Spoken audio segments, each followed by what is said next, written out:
السلام علیکم سامعین، 4 ذی الحجہ کی تاریخ شروع ہو چکی ہے، 10 جون ہے۔ خبر کا عنوان ہے اعظم خان کو ایک اور معاملے میں عدالت سے راحت مل گئی ہے۔ پہلی بتلا دوں، ہماری معلومات کے مطابق ابھی اعظم خان کو مزید اور جیل میں ہی رہنا ہوگا۔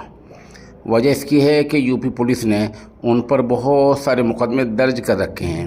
کسی میں کبھی ضمانت ہو جاتی ہے، کبھی کسی میں عدالت سے راحت مل جاتی ہے اور کبھی کسی معاملے میں عدالت سے سزا مل جاتی ہے۔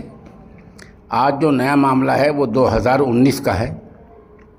2019 میں ان کے خلاف پولیس میں رپورٹ درج ہوئی تھی کہ اعظم خان نے ڈونگر پور بستی میں جگہ خالی کرانے کے لیے سازش رچی، لوگوں کو مارا پیٹا، چھیڑ چھاڑ کی، ایسی مختلف سنگین دفعات کے تحت ان کے خلاف مقدمہ درج تھا۔ تو عدالت نے معاملے کو جانچا، دیکھا اور ثبوتوں کی کمی کی بنیاد پر، ثبوت نہ ملنے کی بنیاد پر ان کو اور ان کے 4-5 ساتھیوں کو اس معاملے سے بری کر دیا ہے۔ بہرحال اب یہ خان کے خلاف اور کئی معاملے ہیں، ابھی انہیں جیل میں رہنا ہوگا۔ آپ یہ دعا کریں کہ اللہ تعالیٰ ان کو تمام معاملات سے باعزت بری کر دے۔